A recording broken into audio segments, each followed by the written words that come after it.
ഇന്നേ ദിവസം തിരുസഭ അനുസ്മരിക്കുന്ന പ്രധാന വിശുദ്ധർ. ഒന്നാമതായി പ്രവാചകനായ വിശുദ്ധ ഏലിയ. ജീവിതകാലം BC 9-ാം ശതകം. പഴയ നിയമകാലത്തെ പ്രവാചകന്മാരിൽ പ്രധാനിയായ ഒരാളാണ് ഏലിയ. ബാലിന് ഇസ്രായേൽ രാജാവായ ആഹാബ് ഒരു ക്ഷേത്രം പണിത് ബലികൾ സമർപ്പിക്കാൻ തുടങ്ങി.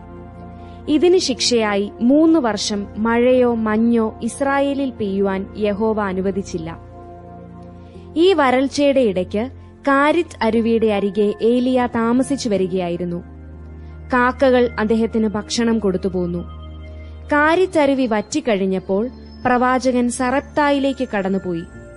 അവിടെ അദ്ദേഹത്തെ ഒരു സാധു വിധവ സ്വീകരിച്ച് കുടിക്കാൻ വെള്ളം കൊടുത്തു. പ്രവാചകൻ അവളോടൊരപ്പം ചോദിച്ചു. തന്റെ കലത്തിൽ ഒരു പിടി മാവും ഒരു കുടത്തിൽ കുറച്ചെണ്ണയും മാത്രമേ ഉള്ളൂവെന്ന് അവൾ മറുപടി നൽകി. സാരമില്ല, ഒരപ്പം ഉണ്ടാക്കിത്തരിക എന്ന് ഏലിയ നിർബന്ധിച്ചു. ഭൂമുഖത്ത് മഴ പെയ്യിക്കുന്ന ദിവസം വരെ മാവ് തീരുകയില്ല, കുടത്തിൽ എണ്ണ വറ്റുകയുമില്ല എന്ന് പ്രവാചകൻ അനുഗ്രഹിച്ചു. അതിനിടയ്ക്ക് വിധവയുടെ മകൻ മരിച്ചു. ഏലിയ ആ മകനെ ഉയർപ്പിച്ചു. കാർമലിൽ ബാലിന്റെ പുരോഹിതന്മാരെ ഒരു മത്സരത്തിന് വിളിച്ചു. ഒരു കാളയെ കൊന്ന് കഷണമാക്കി വിറകടുക്കി വെച്ച ശേഷം ബാലിന്റെ പുരോഹിതന്മാർ ബാലിനോട് തീയിറക്കി ബലിവസ്തു ദഹിപ്പിക്കാൻ ആവശ്യപ്പെട്ടു. ഒരു അനക്കവും ഉണ്ടായില്ല. പിന്നീട് ഏലിയ ഒരു ബലിപീഠം നിർമ്മിച്ച് വിറകടുക്കുകയും കാളയെ കഷണമാക്കി മുറിച്ച് വിറകിൽ വയ്ക്കുകയും 3-4 പ്രാവശ്യം 4 കുടം വെള്ളം വിറകിന്മേലും ഹോമദ്രവ്യത്തിന്മേലും ഒഴിക്കുകയും ചെയ്തു. അനന്തരം ബലിവസ്തുക്കളെ ദഹിപ്പിക്കാൻ ഏലിയ യഹോവയോട് പ്രാർത്ഥിച്ചു. തീ ഇറങ്ങി കാളയെ ദഹിപ്പിച്ചു. അന്ന് ഏലിയ ബാലിന്റെ 400 പുരോഹിതന്മാരെ വസിപ്പിച്ചു.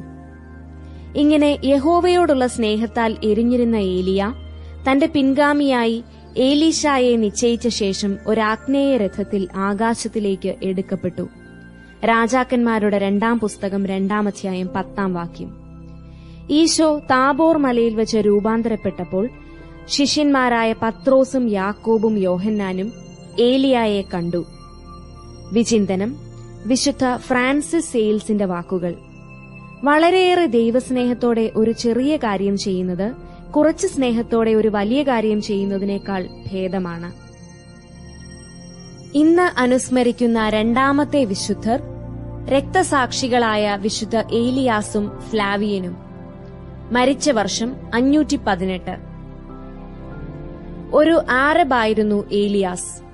അദ്ദേഹം ഈജിപ്തിൽ സന്യസിച്ചുകൊണ്ടിരിക്കുമ്പോൾ ഏക സ്വഭാവവാദികളുടെ മർദ്ദനം അലക്സാൻഡ്രിയയിൽ ആരംഭിക്കുകയാൽ 457-ാം ആണ്ടിൽ അദ്ദേഹം പലസ്തീനയിലേക്ക് പലായനം ചെയ്തു. ജെറീക്കോയിൽ അദ്ദേഹം ഒരു ആശ്രമം ആരംഭിച്ചു. അവിടെ വെച്ച് അദ്ദേഹം വൈദിക പട്ടം സ്വീകരിക്കുകയും ജെറുസലേം പേട്രിയാർക്കായി നിയമിക്കപ്പെടുകയും ചെയ്തു. കൽക്കദോനിയ സൂനഹദോസിന്റെ പ്രഖ്യാപനം ഏലിയാസ് സർവാത്മന പിന്താങ്ങിക്കൊണ്ടിരുന്നതിനാൽ അദ്ദേഹം വളരെ മർദ്ദനങ്ങൾക്ക് വിധേയനായി. ക്രിസ്തുവിൽ ഒരു സ്വഭാവമേ ഉള്ളൂവെന്ന് എഴുതി ഒപ്പിച്ചു കൊടുക്കാൻ കോൺസ്റ്റാന്റിനോപ്പിളിലെ അനസ്താസിയൂസ് ചക്രവർത്തി നിർബന്ധിച്ചു. അതിന് ഏലിയ സമ്മതിക്കാഞ്ഞതിനാൽ 516-ാം ആണ്ടിൽ അദ്ദേഹം ഐലായിലേക്ക് നാടുകടത്തപ്പെട്ടു.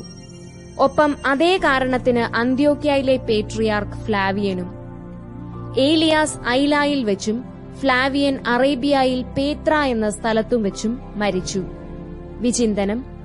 വിശുദ്ധ വിൻസെന്റ് പോളിന്റെ വാക്കുകൾ.